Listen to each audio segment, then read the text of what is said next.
Assalamualaikum warahmatullahi wabarakatuh. Waalaikumsalam warahmatullahi wabarakatuh. Alhamdulillah kita bertemu lagi di hari ini. Mudah-mudahan pada sehat semua ya. Sebelum memulai pembelajaran, kita membaca doa terlebih dahulu dipimpin oleh Putri. Silakan Putri. Berdoa dimulai. Doa selesai. Ya, selanjutnya Ibu akan mengabsen siswa yang telah hadir hari ini. Silpi, Hadir. Rizka, Hadir. Putri, hadir. Sumi, Nggak ada. ya. Berarti yang nggak hadir hari ini ada satu orang ya. Selanjutnya Ibu akan masuk ke pembelajaran tentang dinamika litosfer dan pedosfer. Sebelumnya ada yang tahu nggak sih litosfer itu apa? Iya. Lapisan kulit bumi. Iya, betul sekali. Litosfer ini merupakan lapisan kulit bumi atau bisa dikatakan sebagai lapisan kerak bumi. Lapisan bumi yang paling atas. Ini ini gambar lapisan buminya ya. Nah, lapisan bumi ini juga bisa dikatakan sebagai lapisan batuan atau kulit bumi yang mengikuti bentuk bumi yang bulat nih. Ini kan bumi nih yang bulat. Nah, ini ada lapisannya. Nah, ini di dalam mempunyai jari-jari lebih kurang 1.300 km. Gitu. Dan selanjutnya 3 bagian kerak bumi.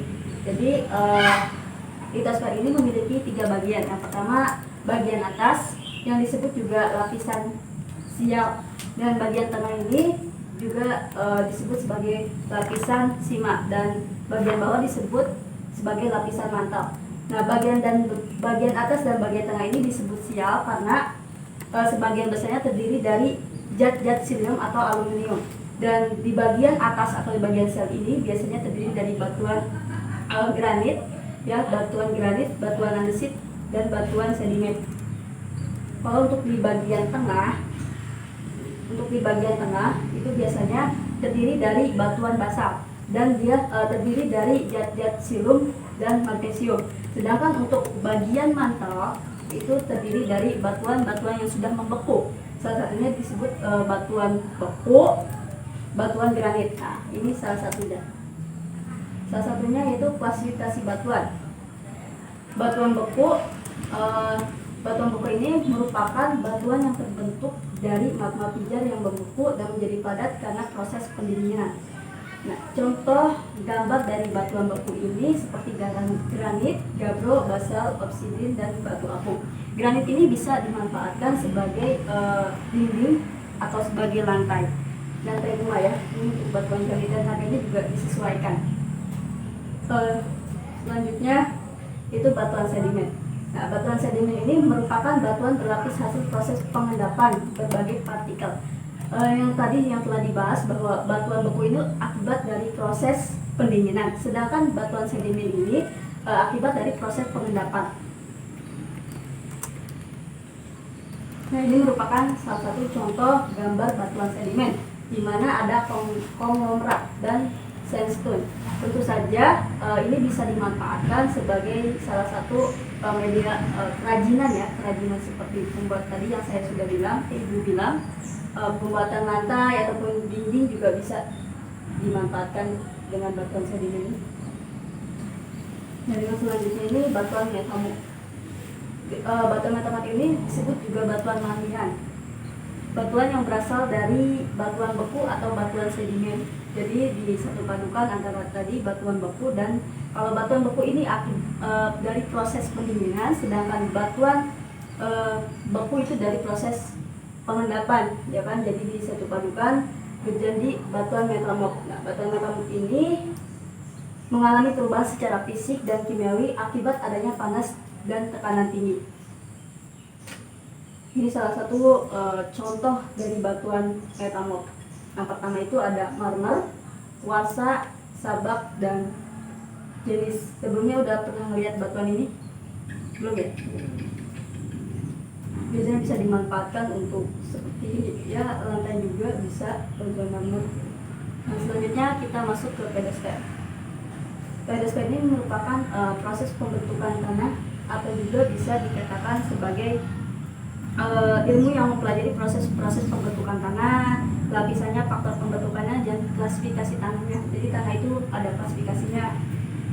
Selanjutnya, jadi di pedosfer ini ada bahan hidup, di mana ada terbagi menjadi dua, yaitu tanah organik dan tanah anorganik. Di mana tanah organik ini memiliki campuran bahan-bahan dari sisa pelapukan dan pelapukan tanaman dan hewan, tanah organik. Sedangkan tanah anorganik ini campur akibat dari proses kimia dan fisika, seperti itu. Selanjutnya proses terbentuknya tanah terbagi menjadi tiga, yaitu pelapukan fisik, pelapukan kimia, dan pelapukan biologis. Sedangkan untuk pelapukan fisika ini atau mekanis itu penghancuran batu ini disebabkan oleh akibat adanya pemuaian, pembekuan air ataupun proses pendinginan. Sedangkan untuk pelapukan kimia terjadi akibat adanya reaksi kimia ataupun batuan seperti oksidasi dan penguapan.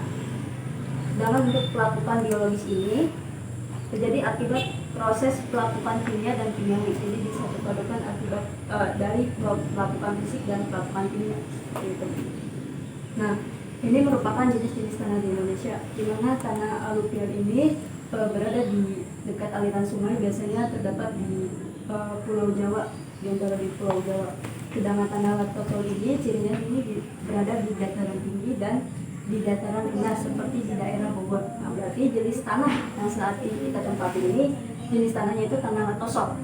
Nah, masih banyak lagi jenis-jenis tanah, ada regosol, ada andosol. Namun ibu memakai contohnya cuma hanya dua saja, tanah aluvial dan tanah latosol. Nah, selanjutnya ini erosi tanah. Erosi tanah ini merupakan peristiwa pindahnya atau terangkutnya tanah dari suatu tempat ke tempat yang lain, atau juga bisa disebut erosi tanah ini merupakan pengitisan. Nah, salah satu contohnya misalkan pindahnya bisa di wilayah A terdapat pegunungan, di situ terdapat pasti akan mengalami erosi atau penurunan tanah. Pindahnya akibat adanya proses hujan yang sangat tinggi ataupun lebat, itu akan mengakibatkan adanya erosi tanah. Nah, ini penyebab terjadinya erosi. Yang pertama itu adanya curah hujan yang tinggi. Tentu saja dengan adanya curah hujan yang tinggi, misalkan di dataran seperti tadi contohkan di dataran tinggi itu kan terdapat beberapa daerah yang sangat curam, yang morfologi yang begitu bergelombang seperti itu. Dengan adanya curah hujan itu pasti akan mengakibatkan adanya erosi seperti itu. Terus selanjutnya adanya tempat terbuka atau permukaan bumi yang tidak tertutup vegetasi ataupun tanah gundul. Nah, itu sangat sekali tentang terjadinya erosi. Karena kenapa? Tidak adanya penyerapan air yang misalkan air hujan yang turun ke lapisan tanah tidak melalui penyerapan tanaman terlebih dahulu. Proses penanaman terdahulu itu akan mengakibatkan terjadinya erosi ataupun pindahnya dari tanah dari tempat satu ke tempat B, itu wilayah A atau wilayah B, seperti itu. Untuk selanjutnya ini merupakan dampak dari erosi tanah. Yang pertama itu hilangnya lapisan permukaan tanah yang subur. Tentu saja dengan hilangnya lapisan permukaan tanah yang subur pasti akan berdampak buruk, dampak buruk bagi tanah tersebut. Misalkan salah satunya unsur haranya akan hilang, gitu, akan ikut hal juga, akibatnya tanah tidak akan subur lagi, seperti itu. Dan selanjutnya produksi pertanian juga akan menurun. Akibat dari erosi tanah ini pasti biaya pengolahan pertanian itu akan melonjak naik kan. Pasti tentu saja banyak pupuk yang harus dibeli oleh petani itu, dan biaya yang dikeluarkan juga banyak gitu akibat erosi tanah ini. Jadi dampaknya sangat signifikan banget ya. Nah, jika biaya produksi pertanian menjadi tinggi, maka menjadikan kemiskinan bagi para petani. Nah, akibat dari erosi tanah ini membuat petani juga memikirkan bagaimana berapa biaya yang harus dikeluarkan oleh petani tersebut.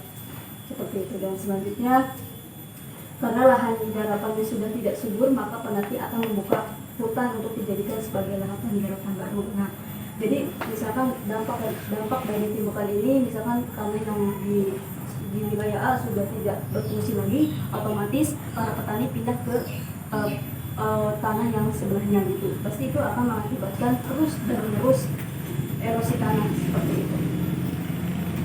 Nah, sekian dari pembelajaran ibu. Apakah ada yang ingin ditanyakan? Tidak ada. Ya, untuk tugas tolong nanti dikerjakan ya. Tugasnya coba kalian sebutkan dan jelaskan contoh batuan beku, batuan metamorf dan batuan sedimen. Besok dikumpulkan ya, jangan lupa ya. Ya udah, sekian dari Ibu. Kurang lebihnya mohon maaf. Wabillahi taufiq wal hidayah. Wassalamualaikum warahmatullahi wabarakatuh. Waalaikumsalam warahmatullahi wabarakatuh.